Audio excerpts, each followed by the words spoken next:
This is Fresh Air. I'm Terry Gross. My guest, Russell Simmons, is perhaps the most famous and successful hip-hop entrepreneur. He started off producing rap shows in 1976. He managed Curtis Blow, who had one of the first rap hits, Christmas Rapping. In 1985, Simmons co-founded Def Jam Records, which signed such artists as LL Cool J, the Beastie Boys, the Fresh Prince, and Public Enemy. Simmons produced the movies The Nutty Professor and How to Be a Player and the HBO TV series Def Comedy Jam, and he has his own clothing and accessories line called Phat Farm. Russell Simmons tells his story in his new memoir, Life and Def, which was written with Nelson George. I asked Simmons what his reaction was in 1979 when he heard this, the first commercial rap record, Rapper's Delight, by the Sugar Hill Gang. The hip, hopper, you don't stop. Rock it out, baby, rubber to the boogity bang, bang, the boogie to the boogity beat. Now what you hear is not a test, I'm rapping to the beat. 1979, that record came out, and I was very distraught because I didn't know any better, and I had a record on the shelf by the name of Christmas Rapping, which was the first release that I was involved with by Curtis Blow. And so, I didn't have the vision to know that this was an eye-opener for America or open the door for me. I just thought that these guys had stolen my, not my idea, but I had a record on the shelf, and I wanted it to be the first rap record.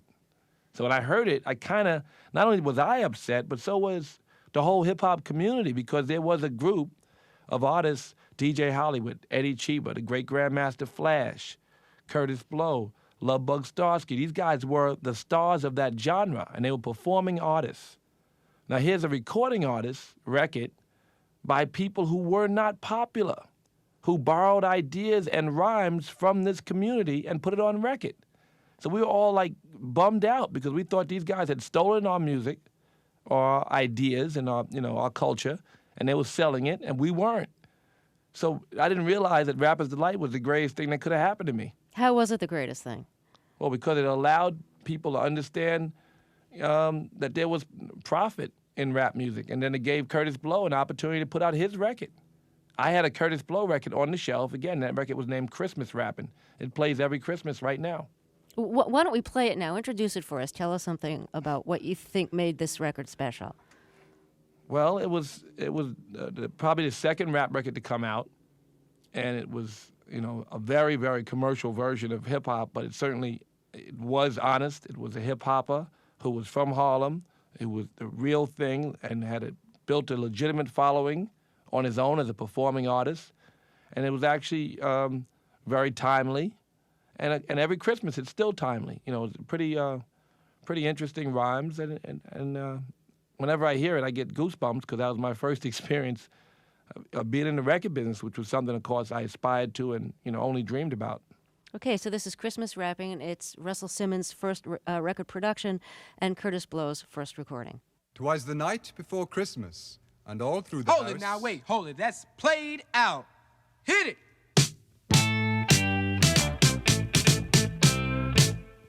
Don't you give me all that jive about things you wrote before I was alive. Cause this ain't 1823, ain't even 1970. Now I'm the guy named Curtis Blow, and Christmas is one thing I know. So every year, just about this time, I celebrate it with a rhyme. Gonna shake it, gonna bake it, gonna make it good. Gonna rock it through your neighborhood. Gonna read, gonna sing it till it's understood. My rap been about to happen like a knee you been slapping, or I told you been tapping on a hunk of wood. Bought a red suited dude with a friendly attitude and a slave full of goodies for the people on the block. Got a long white beard, maybe looks kinda weird, and if you ever see him, he can give you quite a shock. That's Curtis Blow's Christmas Rappin', produced by my guest Russell Simmons, who has a new memoir which is called Life and Def. Now, when you started getting successful and when some of the performers you were producing, like Curtis Blow, started getting successful, Run-D.M.C, it meant money. Making money quickly at a young age can be a very good thing. It could also be a very destructive thing, because sometimes people aren't prepared to deal with that kind of money, and it gets them into more trouble than it has benefits. Looking back, what are some of the things you think you did right and wrong when you started coming into money? Well, I think that I already was like a big old druggie. Like whatever drug came my way, I took. I was already running the street. the success or the money, the results of the success, I don't think it damaged me too much. I mean, it gave me opportunity and access. Some of the access was a little bit of a problem, but I think that mostly I had a good time, and I think that the money for me was, just gave me more incentive in a way. It was kind of a measure of success. But I did see many artists who got addicted to drugs and whose careers suffered because of this quick access and this amount of money that was, for them an unreasonable amount of money for the work that they did. People did the work for the love of it, and when they started to get a lot of money for it, they lost focus, many of us. And so, at some point, I just straightened up, and it was kind of an evolution, but it was just, I don't think that the money for me was a problem. I mean, it gave me the opportunity to get an apartment. I remember when Christmas Rapping was a hit, for instance. The greatest success that I can remember to date is that I got a record out.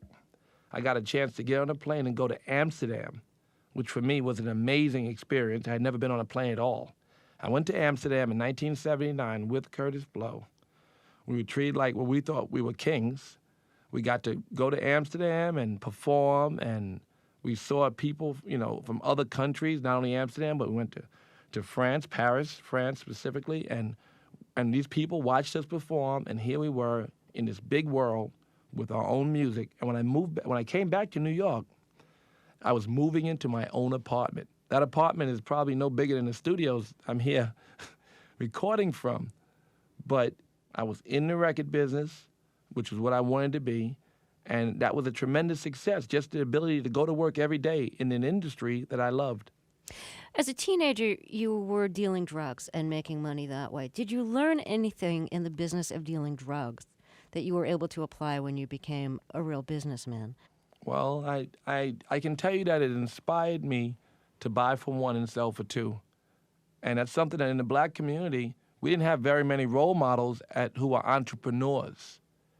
It's just now that hip-hop is inspiring so many young people, many of whom are not so educated or sophisticated, but are driven by incentive and, by love of music and art, and who own their own. And there are big margins in some of these businesses, and they just go to work every day without, a business school background, without a degree from Harvard or wherever. They just go to work from heart. It's something that was not instilled in kids in the black community. Their job was to be a doctor, maybe, but be a teacher, probably. Just to go to school was the goal. Rappers rap now about being CEOs. They don't even rap sometimes about how good a rapper they are. They rap a lot more about how much they can stack money and how they do it. How they run their businesses. Now, do you think of yourself as having done business any differently with Def Jam than you saw business being done in the major record labels that you had tried to deal with? Absolutely. We had this vision that these artists were long-term, that they had images that had to be protected, that they were not going to be exploitative in terms of the kind of music they put out. We weren't going to change their music so it would sell more. We weren't going to sell them out or allow them to sell themselves out. We wanted to remind them to keep their integrity and promote that. We wanted to make sure that their images, their visual images, were out in the street, not just their music. There was a lot of work that we did that was different from what major labels would have done, and it gave us an edge over them, because even now, LL Cool J, who was our first act, and we recorded his record in '84, is recording a new record, and his last record was a platinum-selling record. Even now, there's a new Run-D.M.C. record being recorded, and their first record was recorded in 1982. Beastie Boys are still recording. There's a new Public Enemy record. Slick Rick is still coming out. There's a new EPMD record. These are the bands we started with. You can always fool people one time or a few times, but to really have a long-standing career, you have to connect with them in some real place. My guest is hip-hop mogul Russell Simmons. He has a new memoir called Life and Deaf. We'll talk more after a break. This is Fresh Air.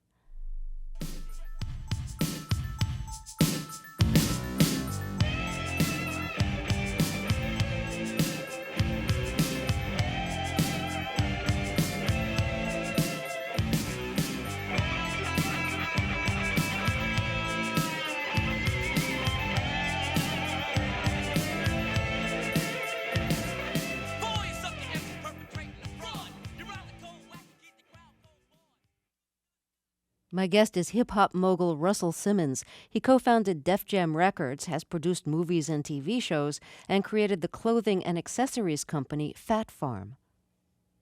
Have you ever been concerned about the promotion of a gangster lifestyle through rap, making it cool to think of women as bitches, making it cool to think of, shooting people in drive-bys and the gang life? You know, I'm often asked this question. I figured. And people are always surprised to know that I'm really proud of all of what rap stands for today. And I believe that what people say in their closed doors, they're shocked to hear it on the radio. They're shocked to hear a reflection of this reality, broadcast. I heard the senator say at the hearings on the Marketing Accountability Act, and Senator Thompson, a Republican senator, said he thought that every 15-year-old boy should see Saving Private Ryan, because he thought that if they all saw that, they'd know a lot about the war and about, that lifestyle that you have to, or that attitude that you have to have in order to live through war, and it was important. I said, well, in that case, every 15-year-old kid must hear a Snoop Dogg record, because that's a war going on down the block. And that's not 50 years ago, that's right now. And that's something that it's very important. When they say F the police, or when they said it in Compton in 1985, that was such an important record. I remember signing a band in L.A., and they were just nice kids, basically, but lived in a horrible part of L.A. And they came to visit me at the Beverly Hills Hotel, and they asked me how to get home. I said, what do you mean, how do you get home? And I said, well, they're afraid of the police. I said, well, why are you afraid of the police? What are you carrying? Do you have guns? Do you have drugs? No, we don't have anything. We're just afraid of police. These are 20-year-old men, scared to drive in Beverly Hills. Almost all the records that people perceive as gangster records are about people frustrated who don't perceive themselves as having any other opportunity, and it's a description of their lifestyle more than it is an endorsement of it. And so that's something that, people who listen closely to the music can tell, and people from the outside, all they can hear is the language. Well, real language is okay by me, and descriptions of real situations and a real reflection of our society, a part of our society, is important by me. Yeah, I know what you're saying. I think at the same time, though, all of that became a kind of style, and it was a style that was equated with being authentic. So if you wanted to make a record and sound authentic, you had to do it in that style, too, even if it wasn't really your style. My brother is a Reverend Run. His last hit, he hadn't made a hit in about 5-7 years. It was called Down with the King. It's about down with God. LL Cool J has never made a gangster record. DMX talks about heart and soul. Jay-Z talks about the street, but he also talks about how could he ever survive getting out of it, and he talks about how happy he is and thrilled. Anybody should be, and and Will Smith, I think, is the biggest rapper in the world. Lauryn Hill may be the second biggest rapper in the world. They're not gangsters. I think that people make it's more newsworthy, but not salesworthy always.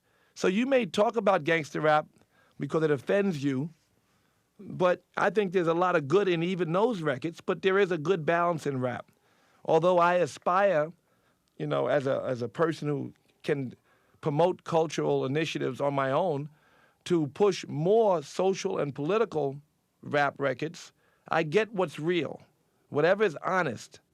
I know what you're saying, and I don't want to argue that all rap is gangster rap, because I know that that's not true. But on the other hand, I just wonder how you feel sometimes if you see an 8-year-old kid who's listening to rap and mouthing things that they don't even understand what it means about gangsters and bitches and hoes and guns and drugs. Well, 8-year-old kids watch the news, ma'am. In all fairness, true, kids. Sometimes you say a sex record, is bad. Somebody says something about sex, but you turn on 6 o'clock and it's implied and it's shown all the time. Not the physical. I mean, certainly a record.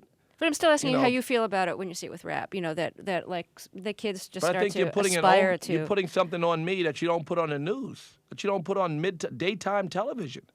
You wouldn't know because you're putting a greater pressure on. You're putting a greater pressure on these artists than you are on daytime mainstream television. And these records do have parental advisory stickers on them. You watch violent movies, really violent movies, prime time. So I just think that, this is kind of a racial thing to some degree. It's like we don't like, maybe language bothers you. I'm not offended by language. I'm not too worried about my child hearing language. The ideas I'm concerned with, I will talk to my child about. But my child will see and hear these ideas everywhere. The same questions have been asked about violent movies and a lot of television and so on. And I'm not myself trying to pass judgment here. I'm just asking you if you have ever been in the position of thinking, gee, somebody's taking the wrong message away from this. They're taking it too literally. They're taking it at face value. They're aspiring to a kind of street warfare that they're not forced into doing. I mean, they're not even... Well, I certainly know that people take a lot of culture and a lot of reality and twist it the way it suits them, whether it's a James Cagney movie, an Arnold Schwarzenegger movie, whether it's a rap record. But a lot of these kids, they need counseling and parents to work with them and support in a different way. But there are so many influences on kids, so many positive and so many that could be made positive or made negative, depending on where the kid's mindset is at that time. And I'm hopeful that more good will come from rap's description of the condition of the suffering people in the communities than bad. But I certainly don't, believe that the artists are responsible for the actions of the people who buy their music. One of the things that you have now is a fashion company, clothes and colognes. It's called Phat Farm. How long have you been in that end of things? Well, that company is now celebrating, will be in spring, and we're working on a collection now for fall 2002. Will be a 10-year anniversary. Was it that long? That's right. And so Phat Farm is celebrating its 10-year anniversary. It's a pretty interesting story because when we started Phat Farm, there were no partners and no one really understood our vision. And we said in our first campaign, classic American flavor. And it was kind of a joke to a lot of the retailers, certainly the buyers from Bloomingdale's and Macy's, and they look, classic American flavor, what do you mean? I mean, if you have to think about the fact that Ralph Lipschitz had to change his name to be that. I mean, because obviously no Jew could be the American dream. And for me, classic American flavor, and there was not one black person owner in the entire Magic, which was a convention where you sell clothes. But classic American flavor and the kind of clothes that I aspired to sell didn't fit into what they referred to as an ethnic clothing division they were starting to develop. And that meant low expectations and limited budgets and a small, and the idea of an American company. I mean, so we couldn't sit next to the Ralphs or Polo or Tommy's, and that really was the case. And now, 10 years later, the company went last year from $140 to $220 million this year. And especially, as you know, this economy has slowed, and most companies have gone backwards or still, but our company still grew tremendous amount this year. Like I said earlier, there weren't any black companies, and there was no appreciation. They really thought that we had an ethnic clothing company. And I was like, what is that? I have pink Argyle sweaters. What is ethnic about our company? And it was just a lack. I mean, it's the same as I have an advertising agency, which represents Coca-Cola and Cavassier and many other companies, and they still say sometimes, well, we're an ethnic advertising company. I said, what does that mean? I'm an American. I've been born here my whole life. But there were many ethnic companies. There are many urban advertising companies. And that was all that was available at one time. In my film business, there's not one black film producer. I was when I made Nutty Professor, and they pointed out to me that was the only black person who was a film producer not making urban films. Just like BET playing our videos. When MTV played our videos, it was like a phenomenon, something brand new. So now rap, we've replaced ourselves. Right now, we have the number one record in America. But before this number one record in America, which is the DMX record, we replaced our own number one record, which was the Jay-Z record, And before that, we replaced our other number one record with the Ja Rule. And that's not the black chart. That's the American pop chart. 80% of my records are sold to non-African Americans. I don't look on the black chart anymore, although it still exists. My guest is hip-hop mogul Russell Simmons. He has a new memoir called Life and Deaf. We'll talk more after a break. This is Fresh Air.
My guest is hip-hop mogul Russell Simmons. He co-founded Def Jam Records, has produced movies and TV shows, and created the clothing and accessories company Phat Farm.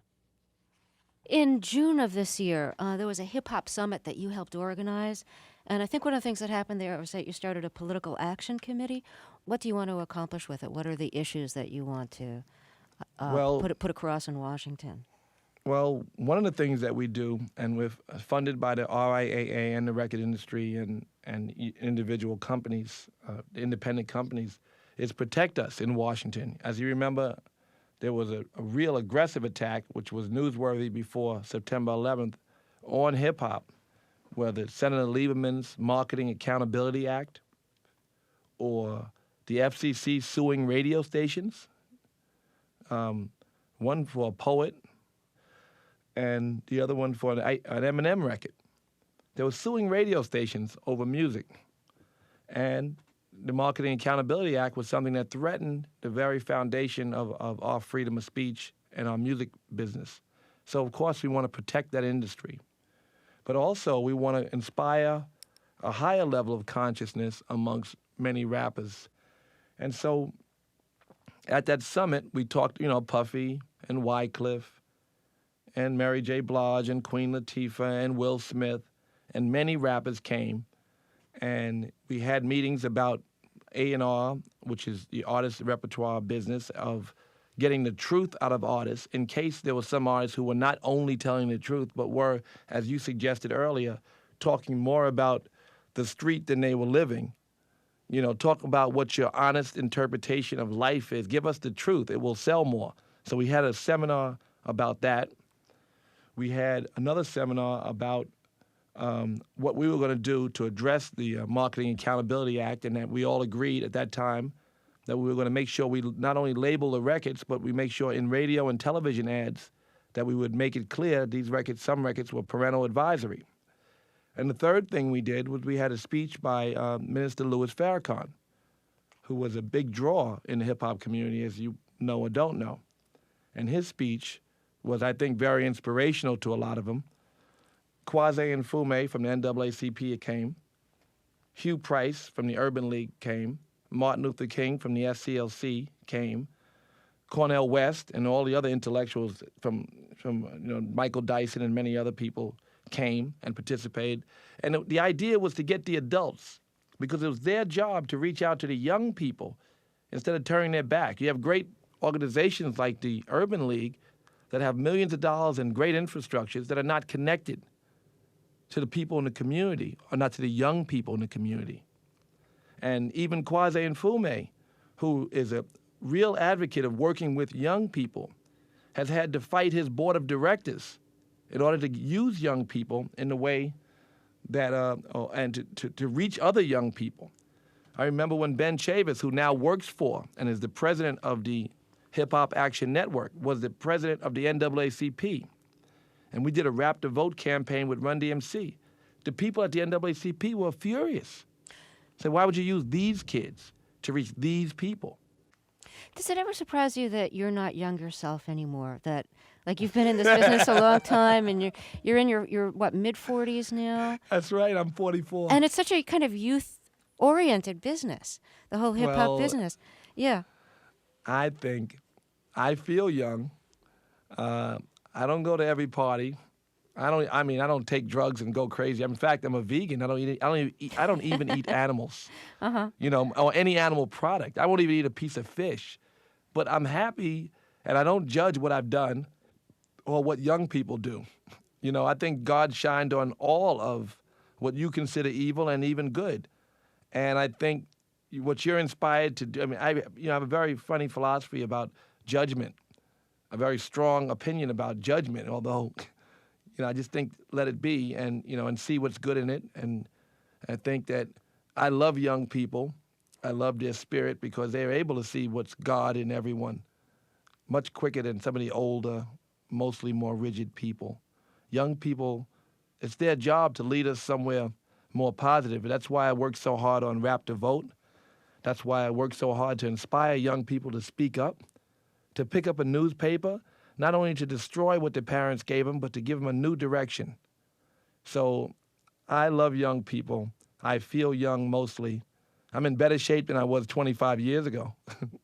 So I think I'm okay, and I don't feel too bad about it. In fact, I think that I love the place I am in my life right now. I want to thank you very much for talking with us. Thank you so much for having me. Russell Simmons has a new memoir called Life and Deaf. His Deaf Poetry Jam series begins on HBO December 14th.